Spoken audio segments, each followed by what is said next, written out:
2FM with me, Tracy Clifford. Now, next up on our rising list is a duo by the name of The Cope. Guys, congratulations for getting on the rising list. Thank you so much. Are you happy about it? Yeah, we're delighted. Absolutely buzzing. Yeah? Is it something that you like to tell your friends or your parents about, that you can hear your songs on the radio? Is radio important to you guys now? Definitely, yeah. Particularly, I think within trying to grow as a musician in Ireland in particular, you know. Obviously internationally as well, but it's great to have the support of Irish radio for sure.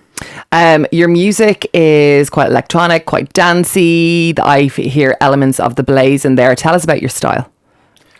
Yeah, well, I think our music sort of covers a broad spectrum of genres of dance, and that's how we came together. So let's say there's a lot of electronica in it.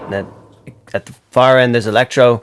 But myself and Joe actually met for the first time at it was a karaoke birthday party for our mutual friend, Circa Richardson.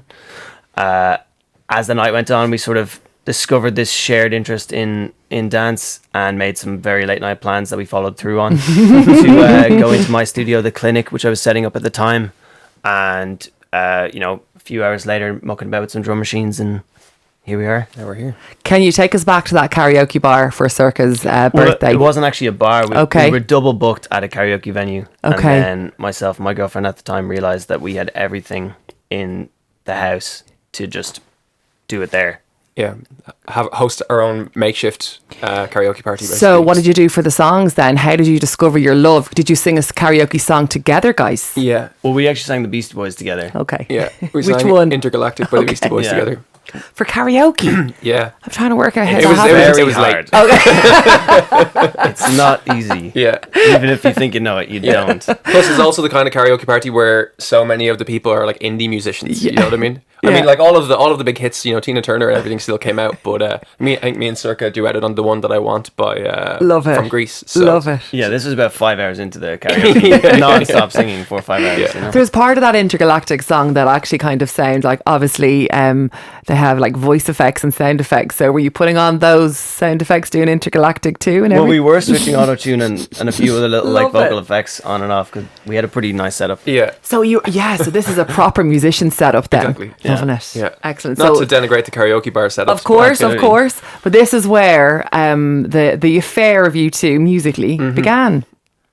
Absolutely, yeah. Yeah. I mean, funnily enough, I think I kind of knew who David was prior to it, because, you know, we've both been on the Irish music scene for quite some time, playing in different guises, so we knew who each other were, but we never had kind of interacted. We were opposite sides of the same circle, kind of. And yeah, I had my views I judged the cover of the book, and So I used to be in a band called Otherkin, and Yes. we were very, like leather clad. And Joe thought, I think you said to me, I just thought you were a bunch of bricks. Based on our aesthetic. yeah. And can I ask you, Joe, why did you think they were a bunch of pricks? Because I was an ill-informed person, and now I've grown as a human. And, They were nominated for a Choice Music Prize a couple was of years there. back. I was there, So was yeah. I. I saw them, moshing on the climbing over the climbing tables, over the thinking, who tables. the hell are these guys? Who do they think they are? And now he's going to be my best man at my wedding. So Yeah, I think Joe's in a much happier place now. Yeah. I love this. I love this. The album's going to be released in December. Tell us about it and how long it's taken to put it all together, guys. Yeah, I mean, we started working on it probably mid 2020, I guess. That wasn't originally the plan, but we just started making music together, and as we started making more and more songs, we thought there's actually something here that kind of ties it all together. So it's probably been finished about a year or so. About then, yeah. And it's coming out on the 8th of December. Yeah. We'll be launching it with a show the night before in the Complex here in Dublin on the 7th. So yeah, I think Yeah, and we have It's called Dancer. Is that one of those albums that we are all going to be dancing to? that's the plan. Yeah, I Great. think that was the impetus behind the record. yeah, When we started making it during COVID, it was just, when we get out of this thing, people are going to want something to dance to, and we're going to want something to dance to. So let's just, the music we were making was naturally gravitating towards that anyway. So Yeah. I think Dancer as a title just encompasses the fact that it, it's the individual we want to hear it, and it's also it represents a huge sort of snapshot of varying genres of dance. Yeah. So I think what ties this all together for me, at least in my head, because there are kind of disparate vibes across the record, and it's more so each one could be representative of like a potential flavor of a night out that you might have. Not every night out is the same, and you know, some of them that are more maybe in line with what you were saying, like the Blaze kind of vibe. For me, that's like the idea of being in a field at a festival at like 2 a.m. in the morning and having those experiences. So there's some songs that tap into that. There's some that are more like you know, at a night out in a much smaller club, and just different flavors of how that might manifest for you. Excellent. Yeah. And the videos are super creative, and to tell stories. And you, with True Romance, tell us about that video for that song. So I directed the video for True Romance, and that was sort of a reimagining of a short film we made with our really talented friend. He's a writer and director called Jamie Delaney.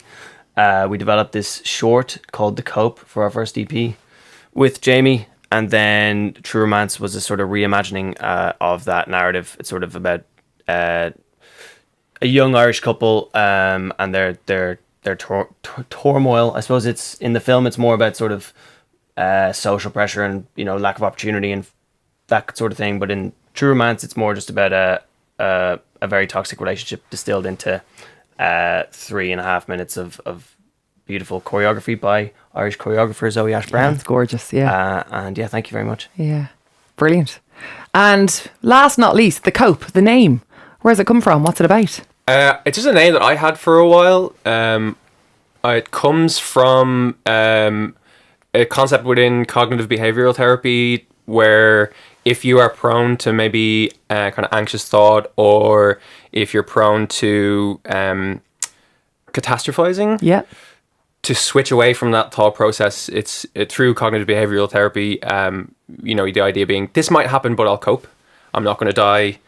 You know, the worst case scenario is that whatever it will be, I'll cope with it. So that's kind of just where it originally came from for me, and I just kind of had it in my head for a while, and then we became friends, and Here you are. here we are. Yeah. Well, listen, congratulations Thanks. for making it on the list. Cannot wait to hear the album that is out the 8th of December. Yep. And to see you guys perform all across the country for 2024. Guys, thank you so much. Thank you. Thank you. Thank you.